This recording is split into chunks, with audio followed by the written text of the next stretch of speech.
Assalamu alaikum, dear students. Today we are taking climate change from the new unit, that is global environmental issue. Climate change, it has already observable effects on the environment. आप खुद ही देख रहे हैं कि हमारा climate जो है वो कितना चेंज हो रहा है. Global is a global environmental issue and it's a major issue. Climate change is a major issue which have effects on climate. So जो हमारा क्लाइमेट चेंज हो रहा है it is because of the human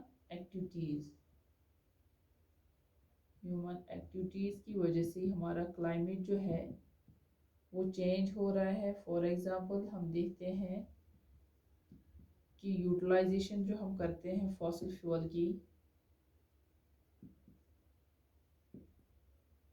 ये इस activity की वजह से हमारा जो क्लाइमेट है वो चेंज हो रहा है. इस तरह हम देखते हैं मेन इशू जो है दैट इज़ डिफॉरेस्टेशन जो हम करते हैं इसकी वजह से हमारा क्लाइमेट चेंज हो रहा है, हमारे इन्वायरमेंट पे इफेक्ट पड़ रहा है. इसी तरह biodiversity loss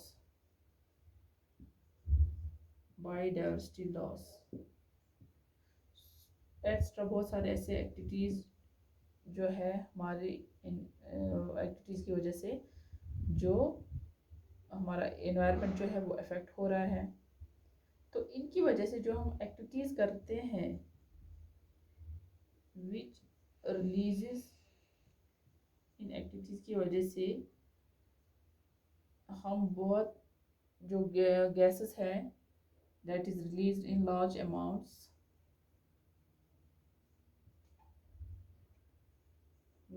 amounts of gases, greenhouse gases.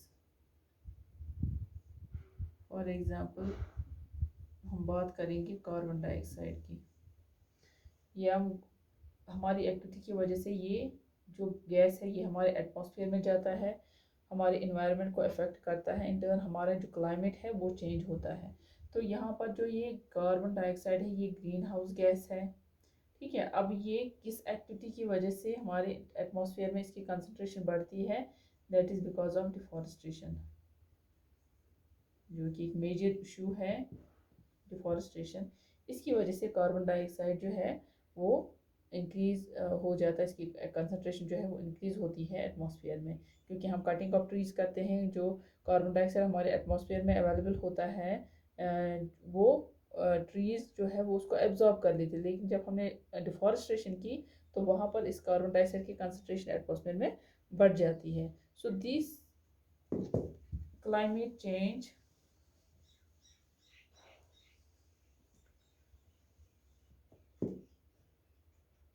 यहाँ पर जो मेन हम इशू मानते हैं, मेन इन्वायरमेंटल इशू जो है that is deforestation. This is the main environmental issue. या बायोडाइवर्सिटी लॉस भी है, सॉइल इरोजन है, एसिड रेन है ना, ओजोन डिप्लीशन है,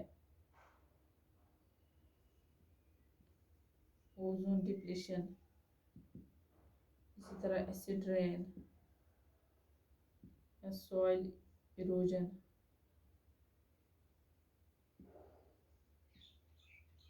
एक्स्ट्रा पोल्यूशन है जैसे इंडस्ट्रियल पोल्यूशन है, म्यूनिसिपल पोल्यूशन है, या जो क्लाइमेट चेंज जो ये भी इशू एक मेजर इशू है.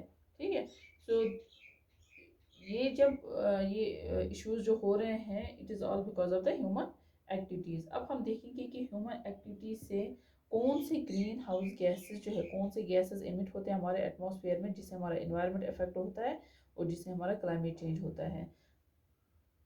वो हम देखेंगे वो कौन कौन सा गैसेस है, कौन कौन से गैसेस है वो, और इनका एटमॉस्फेरिक कंट्रीब्यूशन कितना होता है.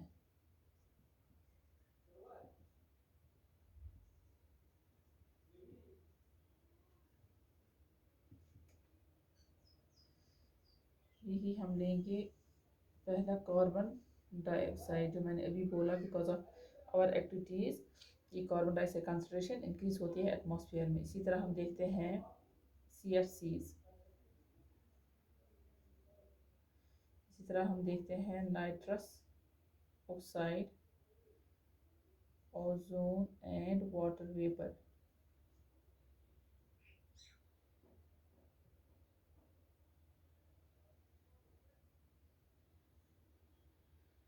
इस तरह हम देखते हैं जिस मीथेन,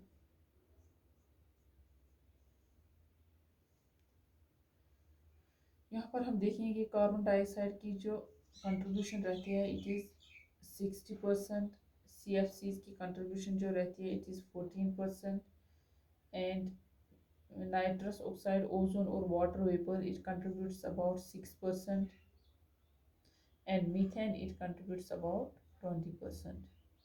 तो ये इनके एटमॉस्फेयर में कंट्रीब्यूशन रहती है। और यहाँ पर भी यहाँ आप देख सकते हो कि मेजर कंट्रीब्यूशन जो रहता है वो किसका रहता है, that is of carbon dioxide. Carbon dioxide की मेजर कंट्रीब्यूशन रहती है एटमॉस्फेयर में। सो इसकी कंसंट्रेशन इंक्रीज होती है day by day because of our main activity जो हम करते हैं दैट इज़ डिफॉरेस्टेशन। डिफॉरेस्टेशन की वजह से ही कार्बन डाइऑक्साइड कंसंट्रेशन इंक्रीज होती है। तो ये वजह है कि हम ज़्यादा से ज़्यादा ये डिफॉरेस्टेशन कर रहे हैं जिसकी वजह से ज़्यादा कंसंट्रेशन इंक्रीज होती है एटमॉस्फेयर में कार्बन डाइऑक्साइड की, और इसकी वजह से ग्लोबल वार्मिंग जो है वो ज़्यादा हो रही है। तो यहाँ पर हम देखेंगे कि जो मेन जो ग्रीन हाउस गैस है which is responsible for the global warming that is carbon dioxide. इसलिए कार्बन डाइऑक्साइड को मेन गैस माना जाता है जो कि ग्लोबल वार्मिंग के लिए रेस्पॉन्सिबल है। ये भी है, हम नहीं बोलेंगे यहाँ पर ये नहीं है, लेकिन इनकी कंट्रीब्यूशन कम रहती है as compared to carbon dioxide. So major greenhouse gas जो है वो कार्बन डाइऑक्साइड है जो कि इसके लिए रेस्पॉन्सिबल है। ठीक है, हम देखेंगे कि जो ये इफ़ेक्ट जो हो रहा है, देखो इफ़ेक्ट जो हो रहा है इन ग्रीन हाउस गैसेस की वजह से, ये मान लो ये अर्थ है, यहाँ पर ये सन है, तो अर्थ जो है that is surrounded by the atmosphere. ये ऑलरेडी हमने डिस्कस किया है कि एटमॉस्फेयर क्या होता है, इसमें लेयर्स कितने रहते हैं, तो कितनी लेयर्स है इसमें, तो ये हमने ऑलरेडी डिस्कस किया है। तो यहाँ पर हम बता देंगे कि जो हमारा एनर्जी सोर्स जो है दैट इज सोलर एनर्जी। ठीक है, तो यहाँ पर जो एनर्जी रेडिएट होती है from the sun,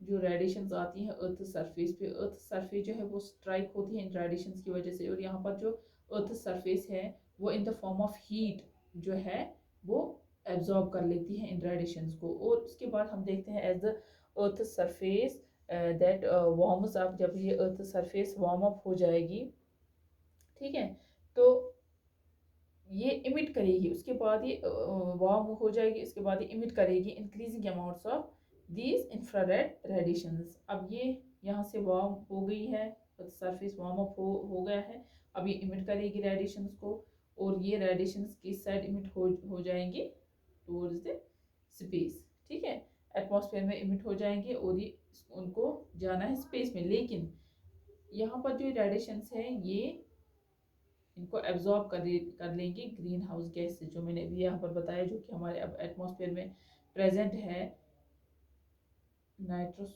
oxide, CFCs, ये सब गैसेस अब हमारे एटमॉस्फेयर में प्रेजेंट है।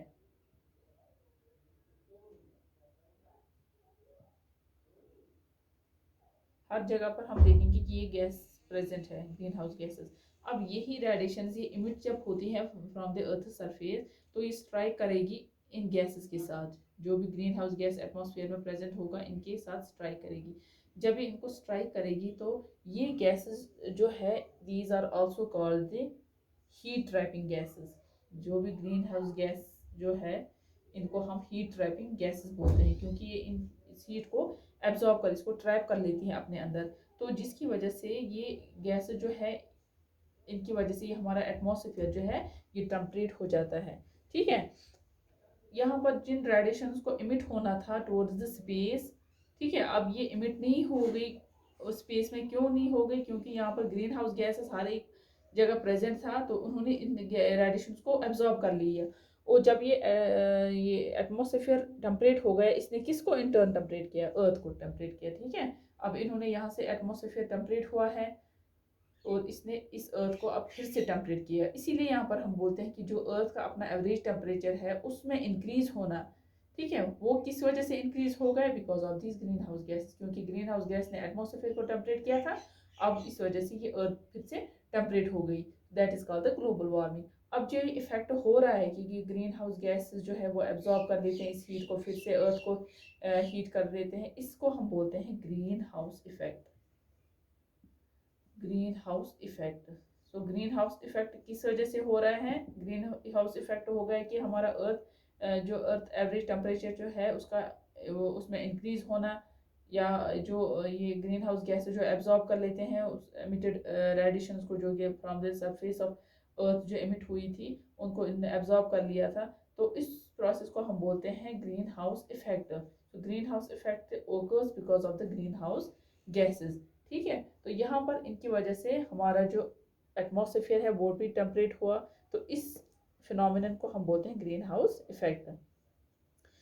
तो ये जो कंसंट्रेशन है ग्रीन हाउस गैसेस की एटमॉस्फेयर में, इफ़ इट इज़ हायर, है ना, अगर ग्रीन हाउस गैस की कंसंट्रेशन ज़्यादा हो गई हमारे एटमॉस्फेयर में, तो ओब्वियसली यहाँ पर जो अर्थ टेम्परेचर है दैट विल बी हायर, है ना। अगर यहाँ पर कंसंट्रेशन इंक्रीज हो गई ग्रीन हाउस गैसेस की, तो इंटर यहाँ पर जो अर्थ एवरेज टेम्परेचर है, जो अर्थ का टेम्परेचर जो है वो इंक्रीज हो जाएगा, वो भी ज़्यादा हो जाएगा, because more radiation is trapped, है ना। इनकी वजह से ज़्यादा रेडिएशन ट्रैप हो जाएंगी, एब्जॉर्ब कर लेंगी ज़्यादा से ज़्यादा रेडिएशन को, और उस वजह से हमारा अर्थ टेम्परेचर जो है वो इंक्रीज हो जाएगा।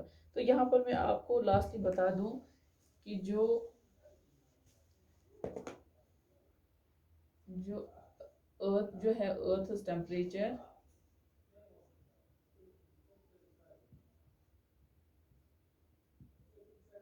टेम्परेचर, इज राइजिंग, मैं इसे लिखूँ यहाँ पर,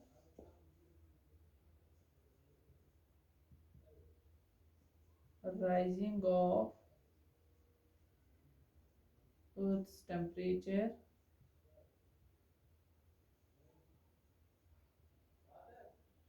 is driving change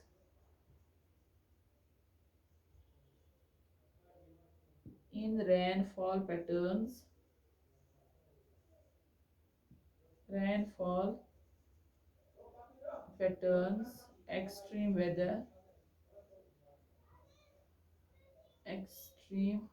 weather and arrival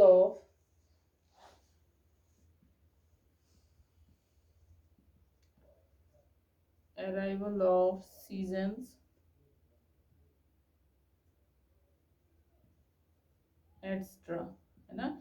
जो भी हम देखते हैं कि अर्थ का टेम्परेचर जो इंक्रीज हो रहा है, इसकी वजह से क्या होता है कि रेनफॉल पैटर्न जो है उसमें चेंज आती है ना। हमारा रेनफॉल पैटर्न जो होना था वो नहीं हो रहा है उस तरीके से, आप खुद भी देखते हैं, आपने ऑब्जर्व किया है खुद भी, तो वो पैटर्न चेंज हुआ है, हमारा वेदर जो है वो एक्सट्रीम वेदर बन जाता है। तो इसी तरह हमारे जो सीजन्स, अराइवल सीजन्स जो है वो भी, उनमें भी चेंज आ जाता है।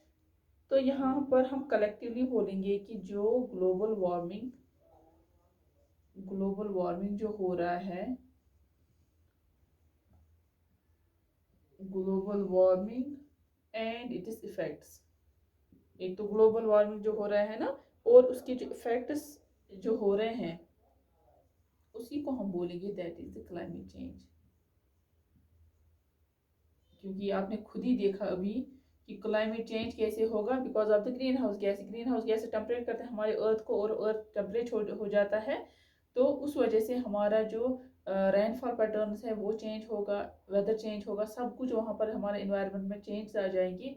तो उसी को हम बोलेंगे कि जो कि ग्लोबल वार्मिंग हो रहा है और उसके जो इफेक्ट्स हो पड़ रहे हैं हमारे इन्वायरमेंट के ऊपर, तो वही होता है हमारा क्लाइमेट चेंज, ठीक है। सो ये जो क्लाइमेट चेंज है, it is a major challenge which we are facing today on our planet, है ना। कि हम देख रहे हैं कि जो ये क्लाइमेट चेंज है, इट्स a मेजर चैलेंज।